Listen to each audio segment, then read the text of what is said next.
Yo, what's going on? Welcome to the It's Needed podcast, where we discuss real issues involving law enforcement and the community.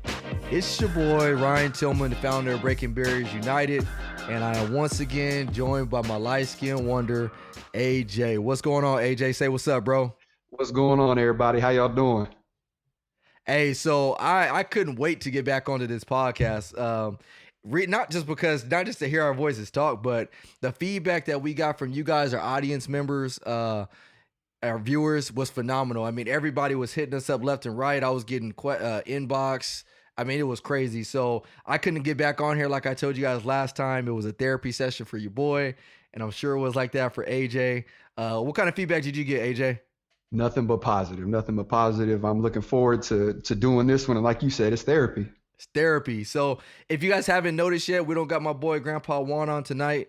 Grandpa Juan, he's actually out doing some amazing work tonight. I can't get into the specifics of it, but he's actually helping a family out where he lives out in St. Louis, doing some phenomenal work. For those of you guys that don't know, Juan actually does photography and videography, and he's making a video for a family that's just they're in a time of hurt. So for those of you guys that do have some type of spiritual grounding, I know and me and AJ personally have a belief in Jesus Christ. Just please say a prayer for that family. I know I can't give you guys any names. Just please send a prayer out to them because they can definitely need it.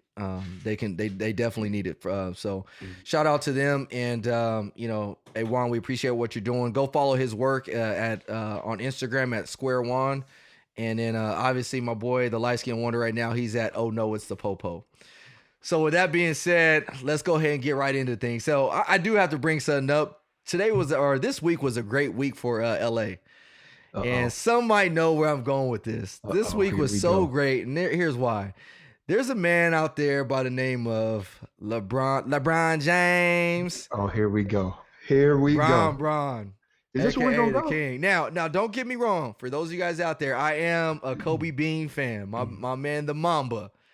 But the Mamba had to retire, and so we had to go out and get the next best thing, which is your boy Bron. But the reason that's so significant for our viewers out there, if you guys didn't know, I'm out here in California. My boy AJ is in Ohio, and that's where Bron came from. So we went out there and stole Bron from Ohio, and my boy AJ's been feeling a little salty about that, but it's all good, bro. How you feeling about that? I'm definitely a little salty, but I mean, here's my question is, if California had their own talent, why they have to come to Ohio and take ours? Hey, bro, everybody wants to come to Cali, bro. Even you want to come to Cali secretly. You just don't know yet. Y'all trying to ban straws and all sorts of other stuff out there. And let's not talk about our straw problem, bro. That's a different episode of the podcast. You know, they start charging people for plastic bags out here. I knew something was a problem. Bro, what? Can't even grocery shop. You can't, bro. You can't. Hey, but so anyways, I digress. I had to throw that out there though. Bron is the beast. My man yammed on everybody. So I'm sure we have a lot of podcast viewers out there that are interested in that. But let's get back to reality, guys, and let's talk about what our topic is for the night. So the topic for the night is use of force in law enforcement. This job it's a phenomenal job. It's wonderful. I told you guys, and AJ told you guys last time on the last episode, we both had some, bad run-ins with law enforcement on occasion, which kind of why we didn't like police officers a little bit. Well, at least me, getting into this profession, start changing my mindset. And one of the things that changed my mindset actually was when I actually had to start using force on people. I remember one of the first times when I had to use force on put some hands on somebody. I was like, "Oh, you really don't want to go with the program right now? Like, you really just gonna trip?" I was like, "Dog, for real? That's how you feel right now?" So it's about to go down. Exactly, but that became a real thing. And so for our viewers to know, I mean, a lot of this stuff tonight might be a review for current police officers out there, but for some of our viewers that don't know, there is case law that governs law enforcement use of force. And that's actually nationwide. It's not like it varies from department to department to state. Now, the thing that does vary is our policies governing use of force, but the law governing use of force, the case law governing use of force, is pretty much consistent. There's a case out there. I'm not going to bore you guys with all the nitty gritty facts about it, but there's a case called Graham versus Connor. And it basically talks about when law enforcement officers can use force. So the nuts and bolts of it is a law enforcement officer can use force if he's trying to prevent an escape, overcome some type of resistance, or effect an arrest. If one of those three things is present, then a law enforcement officer can use reasonable force. And there's a difference between reasonable force and excessive force. And so that those things are very, very important to know and understand, because sometimes you get those YouTube lawyers out there that and why I call them YouTube lawyers is because I'll be trying to do something, and I'm a pretty nice guy, I'm pretty respectful, but they're like, no, you can't do that. It's like, well, so police officers, I can tell you, we do study the laws. There are officers out there, like I've discussed, and that's what BBU understands and recognizes. There are police officers out there that do get out of the scope of the law and are in violation of people's civil rights. But in some of the situations that I've been in, they want to start throwing stuff out there. But for the most part, I'm pretty well versed with the law. Would you say it's pretty consistent out where you're at, AJ? Oh yeah, Graham versus Connor is a nationwide standard. So we all use. Perfect. And the reason I asked AJ that, obviously, I know it's a nationwide standard, but I want you guys to know, not like I'm just making this up, just coming off the dome with this, but it's true, so even he's all the way out in Ohio, I'm out here in California, and the standard for use of force is pretty much consistent. So policies may vary, but the standard for the that governs how we can use force is the same. So with that being said, I do want to get into talk about some of the use of force topics. I got to hear that AJ. So let me break this down. So AJ told me a story when I first met him about a time that he used force. Now, if you guys if you know any police officers, you'll know go kick it around a police officer for like 5 minutes, and I guarantee you some police stories will start coming out. And so I got around AJ when I met him for the first time in St. Louis, and he told me this time that he used force with somebody. So I gotta have him. I gotta have him share. Go ahead and tell me about that. Tell our audience, AJ, about what happened. Oh yeah. So I'm gonna just warn everybody. This is top 3 most embarrassing stories ever. All right. He ain't lying. So before I worked for my current police department, I worked for 2 other police agencies. So one of the police agencies that I worked for prior to my current one was in a hospital. So I'm working, we get a call, hey, officers, there's a patient in this room and he is just wilding out, right? Like he's breaking stuff, he's throwing stuff at nurses, like y'all got to get here and take care of this. This is what we pay y'all for, right? So I'm like, all right, boom. I'm with my partner. We take off running down the hall, boom, boom, boom, boom. We get to the room, our adrenaline is up. We open the door and there's a guy standing in the middle of the room in a hospital gown, and he's holding a urinal full of urine. All right. So we immediately stop, like, whoa, hold on. I don't want urine on me, so I'm not going to go barging into this room. So I'm looking at my partner, but every time I look at my partner, he's looking at the suspect. And every time I look at the suspect, my partner's looking at me. I'm trying to like make nonverbal or have nonverbal communication with him. Like, hey, what are we going to do? So the guy's like, I want my clothes. I want my clothes. So I'm like, okay, first off, somebody give this guy his clothes so we can just avoid this situation, right? But the nurses are like, we can't give him his clothes. So do something. So I'm like, all right. So I yell at him. I'm like, hey, put the urinal down and we'll give you your clothes, which was a lie. I don't even know why I said it. Right? Like You're lying out your mouth. I was new, right? Like I was a brand new officer, super wet behind the ears. So the guy looks at me, looks at the urinal, and he sits it down on a table beside him. So now I'm like, what am I gonna do now, right? I lied to the guy. I can't tell him I lied to him because this urinal is gonna go flying, right? So I'm like, okay. So I'm looking at my partner, trying to like give him the go ahead, like, hey, let's rush this dude and tackle him. That way we could put him in handcuffs, take care of the situation. Once again, the nonverbal communication ain't working out well. So I'm like, all right, I'm gonna take it amongst myself. Boom, take off charging in the room, right? I'm about halfway to him and I look past him and he's standing in front of a huge glass window. So I'm like, okay, plan B, right? Abort. Because if I tackle this guy, we're both going to go through this window. We're going to be on the news. We're going to be cut up. It's just going to be all bad. So I'm like, okay, what can I do? Mind you, I'm still running at him while I'm trying to figure this out. So I'm like, what can I do? I see the urinal. I'm like, bet. Grab the urinal. Problem solved, right? Good. Wrong. So I grab the urinal and I look at him and I give him one little ha. And this dude socks me right in the mouth. Wow. So he hits me. I take a step back. My partner was running behind me because he was a little late to the plan, right? He tackles him. We get on the ground, put him in handcuffs. But the worst part about the story is when he hit me, the urinal went flying and got over all three of us. Oh my goodness. It was all bad. Hey, bro, remind me not to shake your hand the next time I see you, bro. Too late. I Too late. hey. I already got you. Oh, you did. I need to go. I need to go get the shot. I need to go get the shot. You need a couple of them. Oh, that's horrible. Oh, so hey, well, since we in the mood of telling stories real quick, and I'll bring this back serious in a minute, but I gotta put one of my boys on blast. I'm not gonna say no names, but he's gonna listen to this podcast, and he's gonna admit, in fact, this might be the title of the podcast. I think I might get the title of the podcast. And real quick, before we move forward, shout out to my boy Billy. Billy's a guy that puts on this podcast. He is our media guy, and let's just say he's a savage. My man is best in the game, guys. Best in the game. So follow him at Billy Stuckman Films on Instagram, but he is a beast, guys. So just so y'all know, I was just looking at him. That's why that just reminded me. But anyways, let me get back to my story.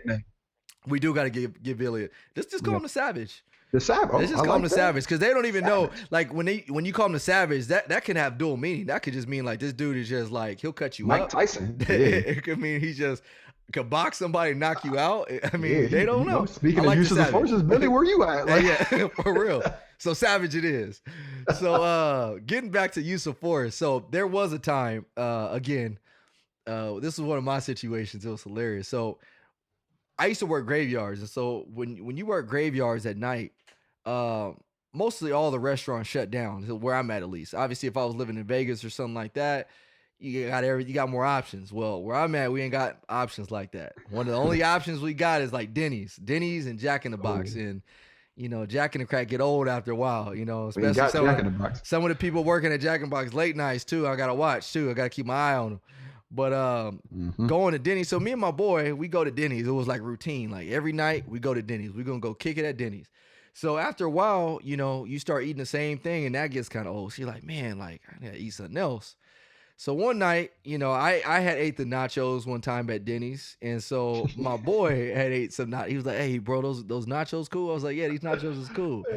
So I was like, so my boy's like, cool, I'm gonna take you up on that. I'm gonna get the nachos or whatever. I'm like, cool, right? Let's do this.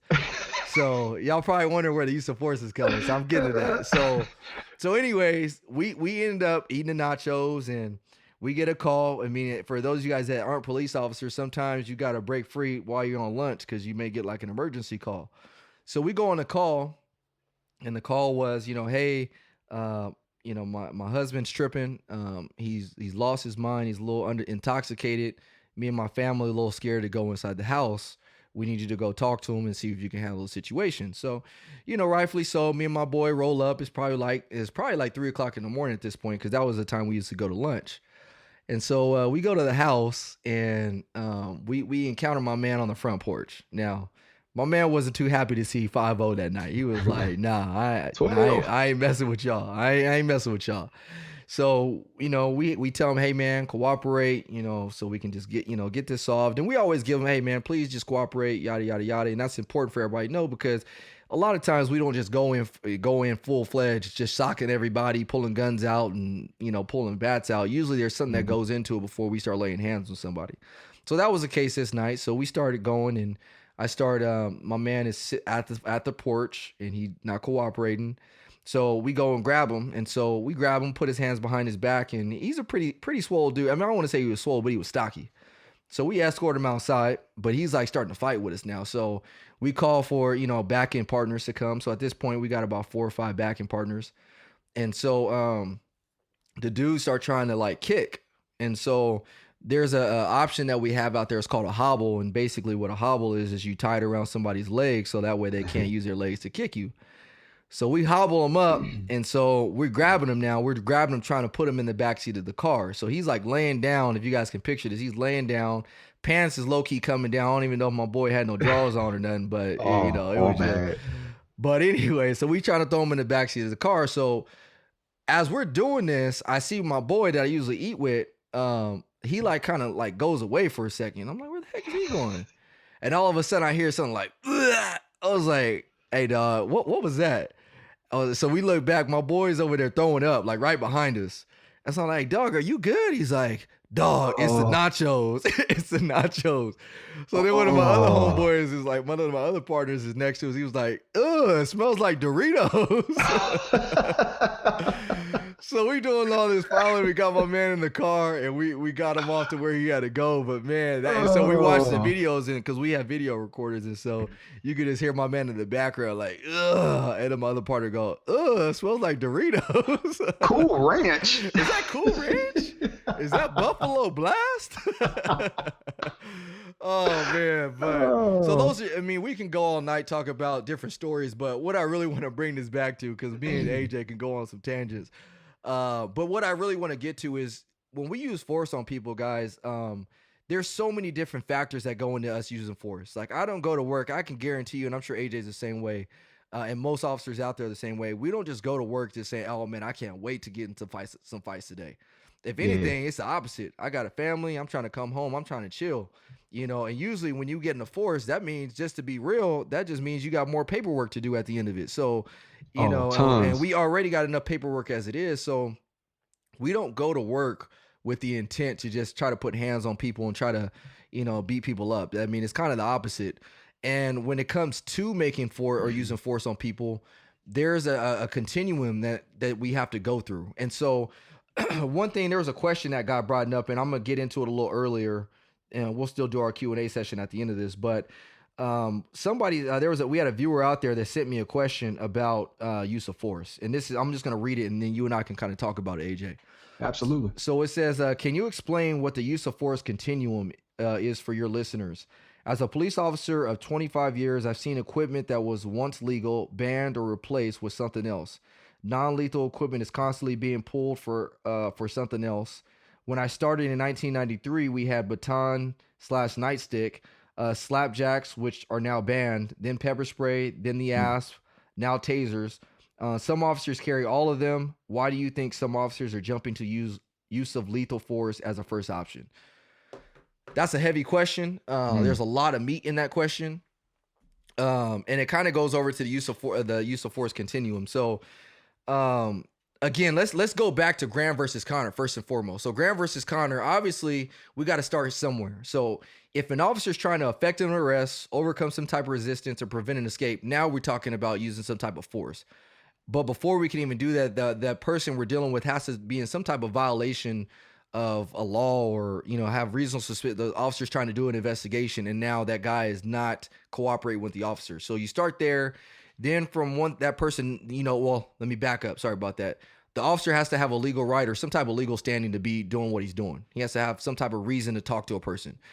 If that officer is trying to investigate something and that person, for whatever reason, doesn't want to go with the flow, and that officer has a legal right to be there, then that officer needs to start thinking about, okay, you know, am I trying to effect an arrest? Am I trying to overcome some type of resistance, or am I trying to prevent some type of escape?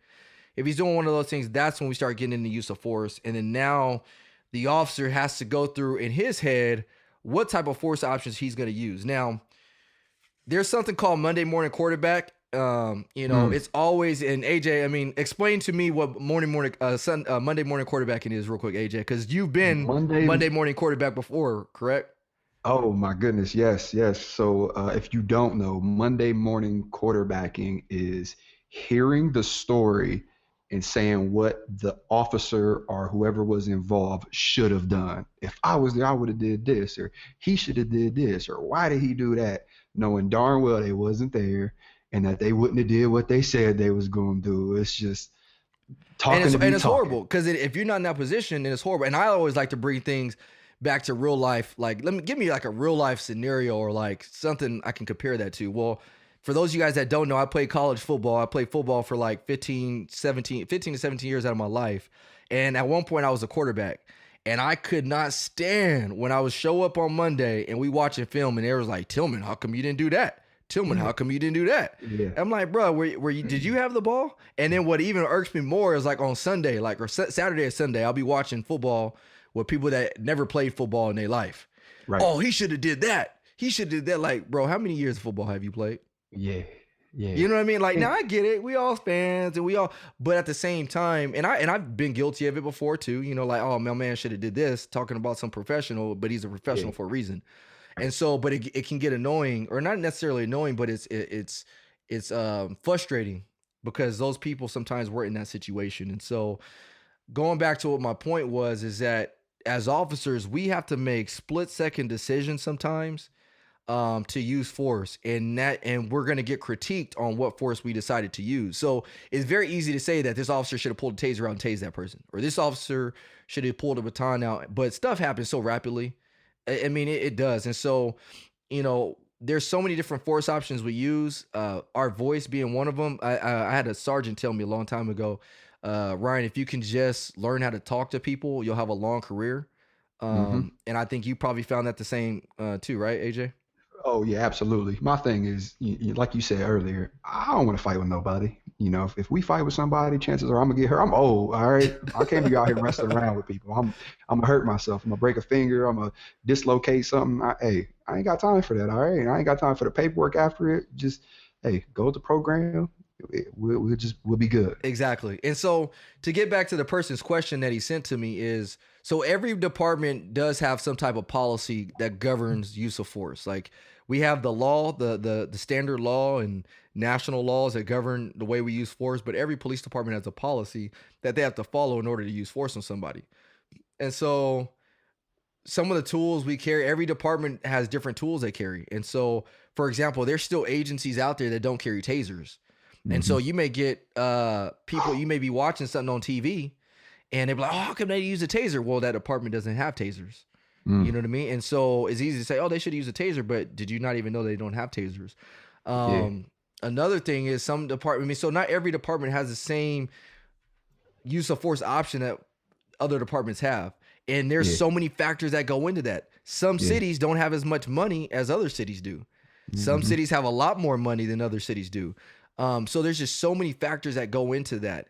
Then when you actually talk about the force being used, a lot of people, the taser is a phenomenal weapon, and I gotta talk to the Savage over there to see if we could play that video of me getting tased. It's pretty funny actually. Oh, I gotta see Oh, that. it's hilarious, bro. It's hilarious. My voice, my octaves were a little high, but maybe I'll see if I can post it on the gram. I've got a picture of me getting tased too. Hey, Oh, say, the hey, worst maybe five we'll post seconds it. of your life. Worst 5 seconds of your life. Oh Worst. Oh, man. 100%. Oh So for man. those of you guys that don't know about the taser, when we use a taser, there's like two little metal prongs that fling out, and they basically attach underneath your skin. They're fish And hooks. They yeah, the stab you. fish hooks. Yeah, pretty much they stab you. And there's 50,000 volts of electricity that run from head to toe of your body, basically incapacitates your whole body. Can't move. Yeah. It can't kill you from the standpoint of like the wattage is very, very low. The watts is what really can kill somebody, but the voltage is high. But needless to say, anyways, there's multiple reasons why a taser may not work on somebody. Yeah. Sometimes I like to call it somebody's on super juice. Woo. And what I mean by super juice, narcotics. There's drugs out there that can literally turn somebody's sensory organs or shut it down. Like Yeah. they or sensory nerves. I mean, just shut it down where they don't feel Yeah. stuff. PCP stuff like that. I've encountered situations. I've been on scenes before where that we use a taser on somebody that doesn't work. If somebody's wearing thick clothing or baggy clothing, it may not be effective. And so as great of a tool that the taser is, it may not always work. And so for our viewers out there, what you understand is that as police officers, we have to make these split second decisions like that fast. And Hmm. if you see your taser ain't working, then you have to figure out what else you're going to do to get this guy into custody, and you better do it quickly. Because if Yeah. you don't do it quickly, you could lose. There's been officers that have lost their lives. There have been officers Yeah. that have been seriously hurt. And so Yeah. there's certain things that govern what force options we'll use. Going down the list, baton. I've used a baton before on somebody, and again, it wasn't effective. The guy was on drugs, and it just didn't work. Uh, any other experiences that you've had, AJ, as far as using certain tools and stuff like that? Yeah, yeah, absolutely. So the taser, there's many circumstances in which the taser won't work. If both the prongs don't hit you, if one prong hits you and one hits the clothing, it's not going to work. If you're jacked up high on something, it's not going to work. Another thing is the mace, so the pepper spray, OC, whatever we carry. Listen, if I spray someone, the chances of it getting on me is extremely high, especially if I'm fighting with you. So you gotta take that into consideration as well. So if I'm on the ground wrestling around with somebody and I spray them and I get it, now I have to resort to something else because now I can't see. He can't see. I don't know if one of his or her buddies are coming to help out. So, I mean, there's just so many circumstances, bystanders, the environment that you're in. It's a scary world out there. The unfortunate reality is there are a lot of people who don't want to go to jail and are willing to do whatever they can to not go to jail. 100%. And it's our job to make sure they go to jail, right? Like in a video game, right? Like we can't say, hey, you're under arrest, and they reply, no, I'm not, and we go, okay, and walk away. Like that's not how that works, right? Like we got to do what we got to do to lock you up or whatever. Exactly.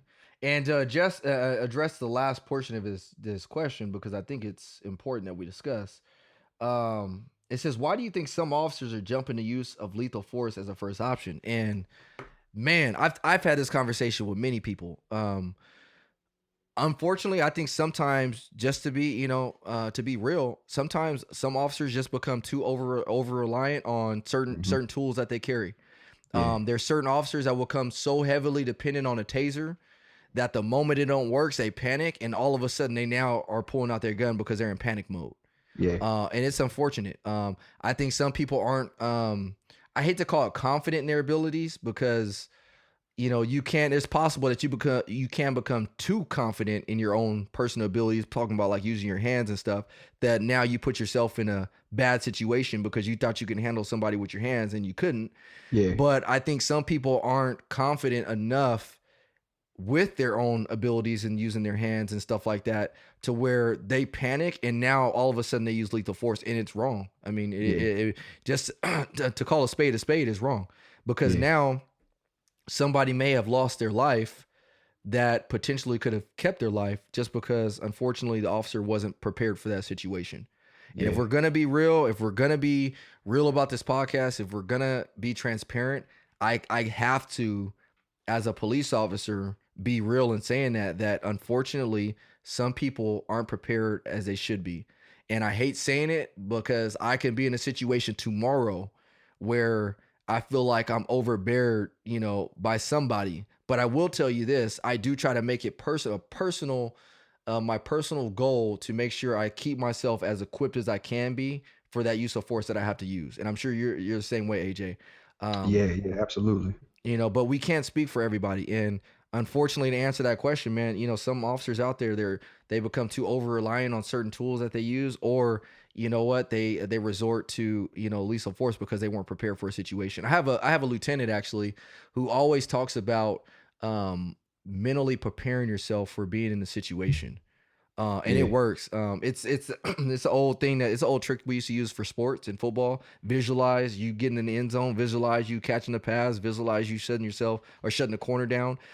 Because when you visualize it, when you can see it, when you've been there mentally, then you're going to react as if you've already been there. And as officers, we need to do the same thing. Because, like again, going back to me being a school resource officer, if I haven't visualized an active shooter coming on my campus, then I'm doing a disservice to the parents and the kids at that school and the students, because that's something that I got to be prepared for. You know what I mean? It's a decision that I have to already make up in my mind. I run that scenario in my mind. If I'm here, what am I going to do? If I'm here, what am I going to do there? So I don't call it paranoid, but I call it, hey, just being prepared for it. And sometimes I think some officers can get complacent. You know what I mean? Just they've been doing the job for so long, or they think they're so good at the job that they become complacent. And we've all at some time in our point in time of our career been guilty of it. But if that happens, then bad stuff happens. And so I think that was a great question. I can go on this topic for days. The best way to answer, and so I guess that's where I like to move forward is, how do we get better? How can we get better? And I'll ask you that question. I'll answer it for myself, and then I'll ask you, AJ, is how can we get better as police officers to prevent stuff like that from happening? Well, for me, I think visualization is key, not becoming complacent. I think if I'm always on my P's and Q's and try to be prepared mentally for a situation, that can help me. But I think maintaining my physical or some type of physical shape, not being out of shape, I Hmm. think that's important. And for those of you guys that don't know, and lastly, I think because I'm getting a little long winded, but some people, I always get the question: have you ever shot anybody, or have you ever pulled your gun out? So to answer the first question, no, I've never shot anybody. Shootings actually don't occur as frequently as we may think they do. A lot of Hmm. times, the media would have you think that we shooting people every single day, just slaying Oh people. man, yeah. The numbers are actually quite the opposite. We don't shoot as many people as people think we do, and I can get into statistics on another podcast. The other thing is the other question I get is, do you ever pull your gun out? Well, I pull my gun out many times, many times. Yeah. Um, another good story for you guys. There was a situation where some lady pulled a knife out on me and my buddy. And just so you guys know how we handle these situations, how we train, a lady pulled about a 12-inch steak knife out on me. She was probably Mm. about 4 or 5 feet away from me, and a steak knife it was pretty sharp. It was jagged edges and everything, so it could have hurt me pretty well. I did pull my gun out on her. My partner who was standing next to me pulled his taser out on me. And the plan was, hey, you know what? He's going to try to use his less lethal option at the time, which was a taser. And hopefully that worked. If it didn't work, then I had my lethal coverage out just in case it didn't work. So that way we can still be protected. So a lot of times, in a lot of ways, we're training nowadays is we want to make sure that, we have multiple options available. So we're not just resorting to using that lethal force right off the top. So Yeah. how do you think, AJ, you can kind of stay better prepared for that? For me, confidence is key. If you go into a situation confident in your abilities and confident that you know how to handle the situation, the probability that you're gonna come out all right is extremely high. Um, Physical fitness is another big thing. This is a extremely demanding job. We chase people, Mm-hmm. fast people, okay, Mm-hmm. jumping over fences and through houses and over the woods and all of that, right? You have to stay on top of your physical fitness, and that helps with your confidence as well. So, confidence for me is key. You go into a room or a fight or whatever, you go in there confident. People are going to see like, okay, this guy's confident. He knows what he's talking about. Like, I want to go with the program. And if they don't want to go with the program, be confident in your abilities to make them go with the program. Mm-hmm. And just so our viewers know, I would love to say that the world is just flowers and just great and everybody's just Nah, perfect. I would love to say that, but the reality is it isn't. I mean, we mess with some bad people. I mean, we deal with some bad people, and so yeah, for you as viewers know, you got to think about something and really think about this because I didn't understand this until I became a police officer. So 95% of our population across the country is for the most part, law abiding. oh Everybody's yeah, 95% of the population is law abiding citizens. yeah, The other 5% are the people that aren't law abiding. right. And that includes your murderers, that includes your sexual abuse, your Hmm. sexual abusers, uh, your drug users, all that stuff. That's the other 5%. As police officers, most of our time is spent dealing with the 5% of the population. And what I mean by that, most of our time is spent, arresting people, taking people to jail, taking drugs off of people, taking guns off of people. Yeah, And so, but in actuality, we're outnumbered by the 95% of the good people. And so, as police officers, sometimes it can get hard to decipher who's who in the neighborhood. I've had I would never forget, we arrested somebody for armed robbery one time, and my man was squeaky clean. Like if I was just talking to this dude, my man looked like he had a nice shirt on. My man had nice slacks on, and I mean, I was like, dang, this dude's put together, and he had just committed an armed robbery.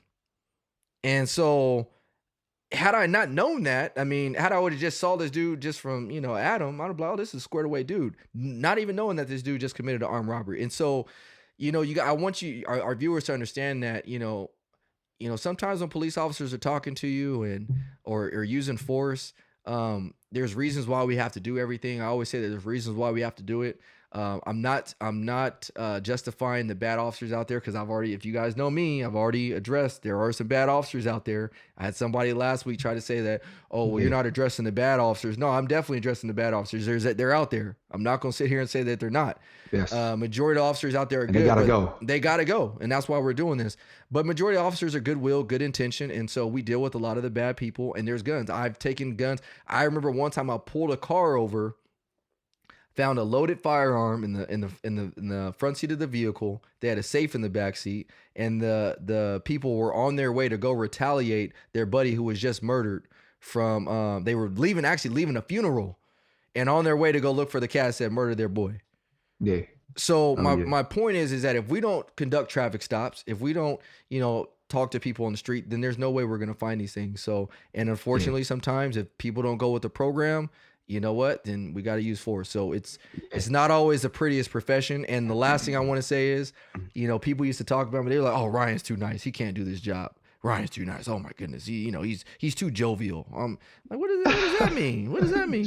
They don't realize like, man, I can't. I mean, the area I grew up in, I've been in a few fights.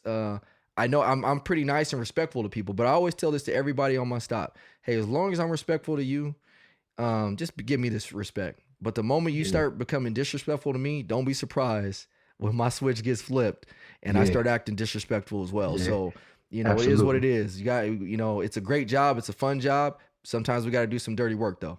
Yeah. It's something else I want to touch on, just because I wouldn't forgive myself if I didn't say this.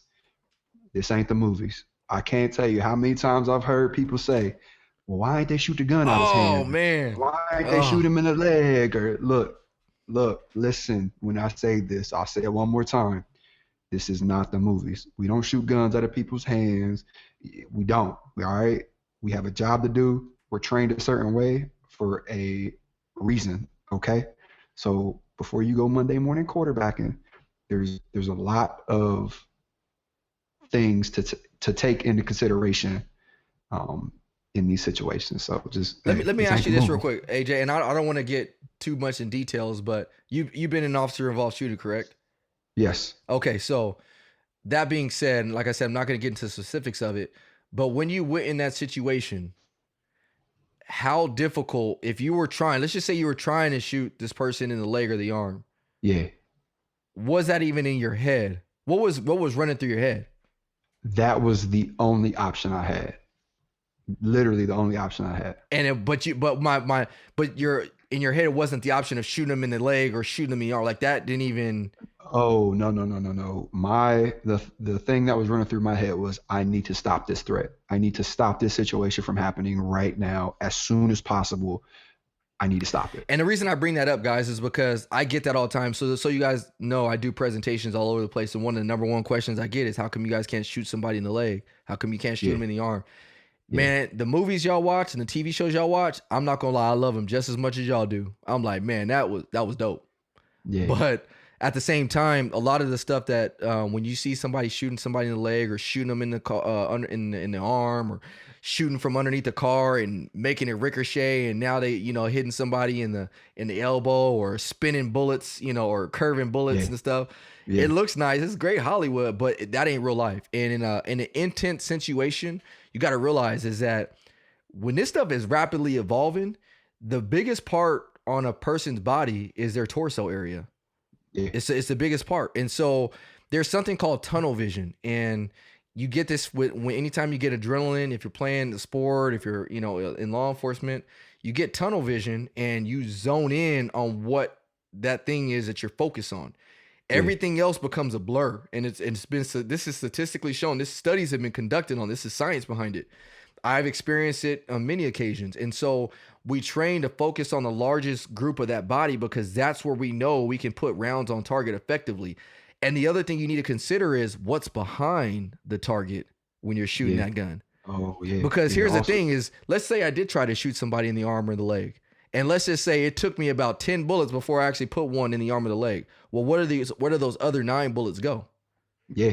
And if it hits somebody's family, if it hits their dad, their sister, your brother, your cousin, who do you think is liable for that? I'm liable. I'm accountable. So for those of you guys that don't know, as police officers, we're accountable for every bullet that comes out of that gun. every single bullet, every bullet. And they have to ask us right away, how many bullets did you shoot? Where did you shoot at? Yeah. And to go from being in a situation like that to all of a sudden have to answer these questions is hard. And the reason I ask that, because they got to make sure that nobody else is down. And to think that doesn't take play a mental part on your mind. Oh my goodness. It's just crazy to just think like, man, like I hope I didn't hit nobody else, you know? And then for those of you guys that don't know, you know, a lot of times people think that police officers just shoot people and they get off the next day. Like that's the furthest thing. I can attest from looking at some of my partners go through it. AJ has firsthand experience with it. You know, it's the opposite. I mean, we are, you know, my family, my kids, I'm losing, and not even just losing that, but going to jail so there's a lot that goes into it. So like I said, officers aren't just, when we start our day at work and I go to briefing or I'm leaving the house, my thought ain't like, hey, I'm about to go out and shoot somebody today. Like, nah. Yeah. Like I'm not trying to do that. I mean, if I need to, I will, because I mean it's just part of it. I mean, it's part of the job. If I need to, for the safety of everybody else around, for the safety for our safety or whoever else, and obviously we have to do what we do. But that's not my goal. That's not my intentions. And every partner that I've worked with, that hasn't been their intention. Yeah. So I mean, we can go on this topic forever, but I think now is a great time to transition, fellas. But before we transition, I got to do this podcast is brought to you by the one and only Breaking Barriers United. We doing some major things out there, and my boy Noah Sapopo's doing some amazing things. Project Human, all that stuff, which he's repping right now. And then we got my boy Square One out there doing major things. So there's a lot of people putting this podcast on, and the Savage behind the scenes. Thank you, my man Billy. I can't even believe I just addressed you by Billy. I called you out of name. Savage. My bad, Savage. Savage. Yeah, you better be careful. Yeah, exactly. So, but let's transition tonight for what we're gonna do for the interrogation room tonight, guys. We in the coming weeks we'll be having some special guests, but we actually I thought it was important when we put this out there. We had a lot of people send in questions about. I said, hey, if you have any questions for us, send them in, and so. Even though we don't have people here personally with us, I thought we would turn our Q&A session into an interrogation room tonight, because even though they're not physically here, it's still like they're interrogating us with their questions. So I'll go ahead and let you lead it off, AJ, and we'll go from there. So go ahead and give us the name of the person it came from, or and give us a question. So this is a user from Instagram, and I'm sorry about that. His username is C4Lores, and the question is, How do we get all officers on board and engaging with the community like you? Waving at kids or people just doesn't cut it. Wow, great question. Great question. I'll go first, and then I'll let you go. Honestly, I mean, this is life, man. There is no one individual that's the same person. I mean, there as cool as the community outreach stuff is and stuff like that, we have jobs to do. And some of a lot of my partners, they may not be big into the whole, you know, giving everybody high fives and stuff like that. But I can tell you, they're very, very good officers. They're very good investigators. I have a partner right now who can investigate any crime. You give him a one number on the license plate and he'll find the rest of that vehicle. I'm telling you. And so they're very good at what they do, but that may just not be their thing. I mean, now obviously they should be respectful to you, and they should be, you know, nice, and they shouldn't be disrespectful. So that's a completely different topic. Me and AJ, we have a passion for the community. I have a passion for it, but you can't expect every police officer to be like that. It's just unrealistic. Yeah. You know, the reason I dance in front of people on camera, it ain't because, which me and AJ still gonna get our battle on. Hey. When I dance, it's not because I'm trying to say, oh, I want you guys to see me as a police officer dancing. It's more so, I'm Ryan, I like to dance, I'm at work, but I can still get my groove on. You know what I mean? Yeah. And so it just happens to fall into that line of community work and community policing and stuff like that. And I think you guys would appreciate somebody not being, I think me as a human, I don't appreciate people being fake. So I wouldn't want the officer that's out there dancing with me just because it came down from the top that we got to go dance with people. No, just let them be human beings. You know what I mean? So, you know, I love your question, man. I love where you're going with it, but it's an unreal expectation to think that every single police officer is going to go out there, high five and shit. They should be respectful. Yes. They should give you the service you deserve. Yes. If they're not doing those two checks, then hey, then there's an issue. But you can't expect them to be all out there dancing and, doing all that stuff, because we're all different. Just like at your job, whatever job you're at, everybody don't make the fries the same way at McDonald's. Some people may Yeah, put a lot of salt, some people put a little salt. You know what I mean? I like the yeah. salty I need fries. all the salt. And if the person I there need all the working salt. that's not putting all the salt on the fries, and it's his way he does business, because he may be a low sodium Yeah. guy. You know what I mean? So he Yeah. may be on that vegan diet that day. You know what I mean? I don't know. So Yeah. that's my take Probably on from it. Cali. Hey, no, bro. What's your take on that, AJ? So, my take is I like to lead by example. I think it's something that has worked for me and I've seen results from it.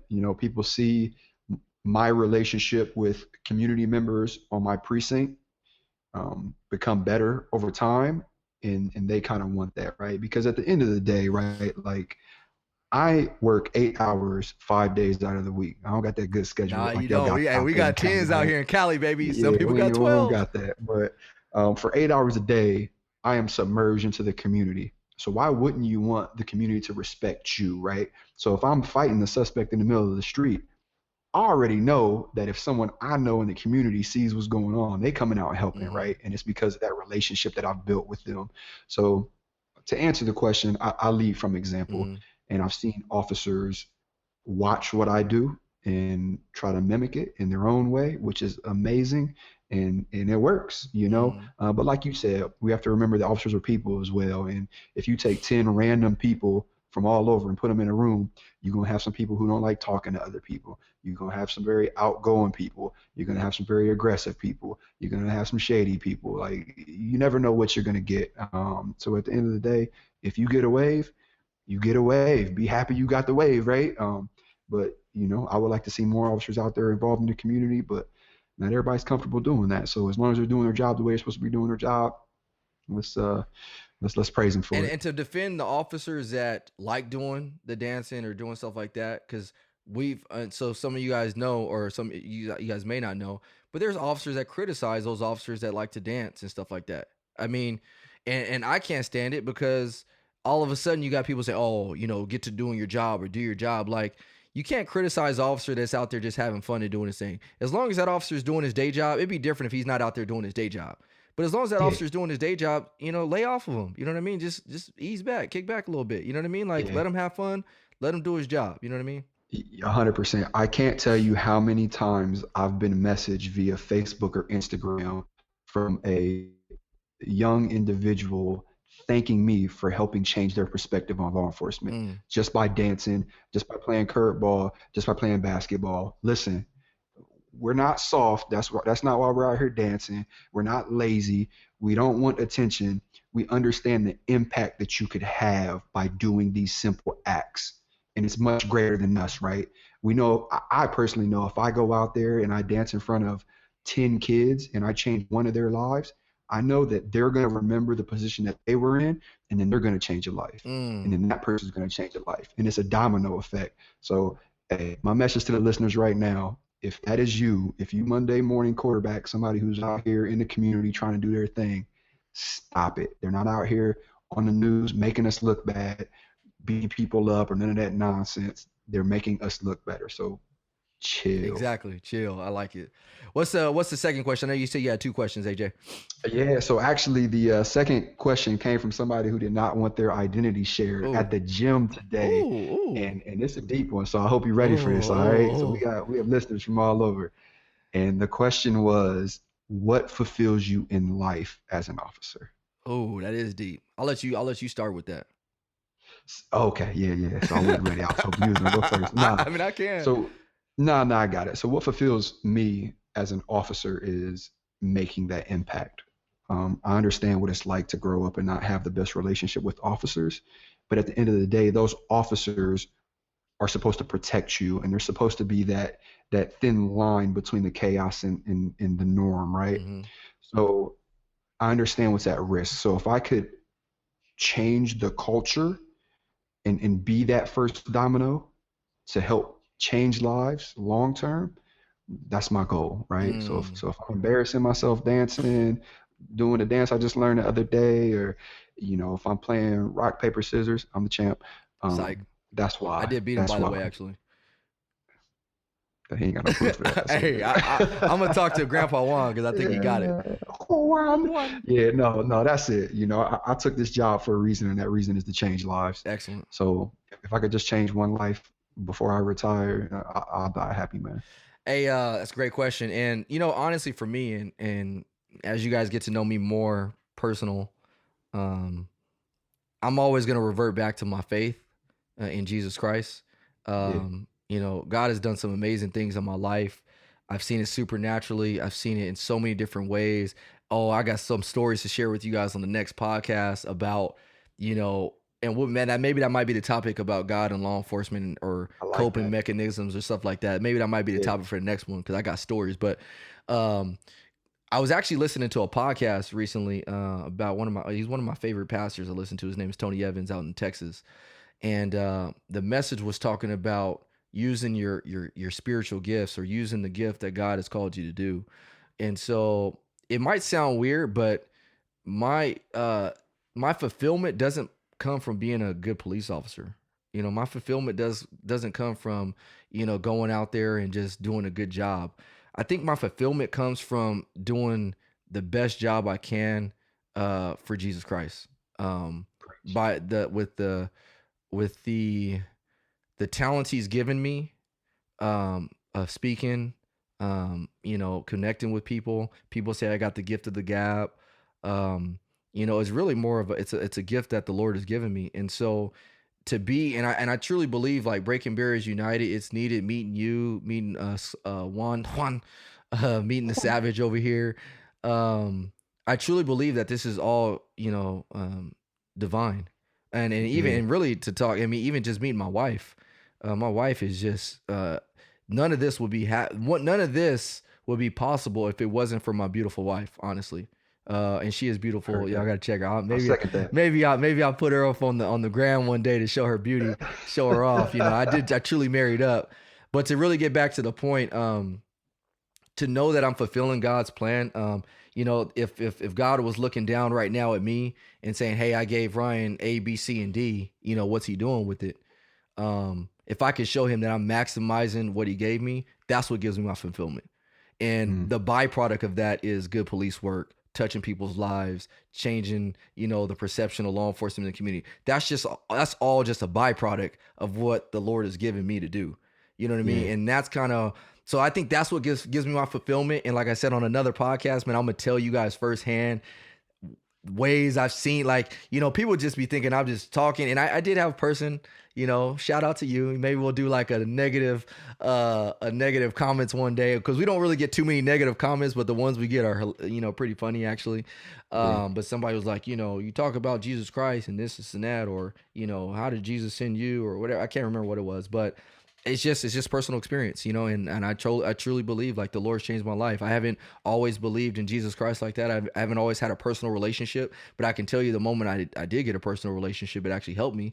And by us seeing death and having to do CPR on children that don't make it, you know, going to, you know, car crashes where, you know, you got 5 people that are, you know, dead, you know, that's a lot for, you know, your average human shouldn't have to see that stuff. And so the only way I can still have the joy I have and be that jovial person that, you know, people have claimed me to be is because I have a faith in the Lord. So, you know, that's what gives me fulfillment, my man. That was an excellent question. Great interrogation room, my man, AJ. Hey, this was, again, like therapy, baby. Like therapy. I got one more question. Ooh, this okay. is for me. Okay. Oh, go ahead. Did you get the alert on your phone today? Oh, about the president? Oh, dog. Hey.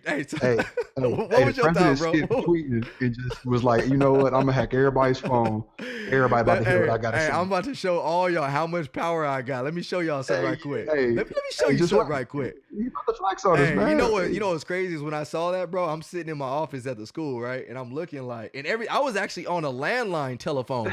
I didn't even know, y'all probably didn't even know those still exist, but I'm on a landline telephone and that thing cut out. I was like, I can't, what's going on? I'm like, yo, and I looked at my phone and it said a message from the president. I'm like, oh, snaps, North Korea lost their mind, bro.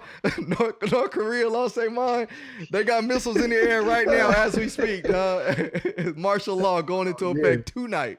Hey, Hey, could you imagine if you had that power to send a text to Yo, everybody? hey, Oh man. I would probably be. See, I Oh couldn't man. have that power because what I would do, bro, is I would probably send a national like text message out there of just like a GIF emoji or something like that, bro. Just like so. Oh Just yeah. send I it would to- waste it. Yeah, it would be the biggest waste. Like everyone would be just disappointed. Yeah, I would Like, just be like really? just something crazy, like an emoji, bro. Yeah. Like what up?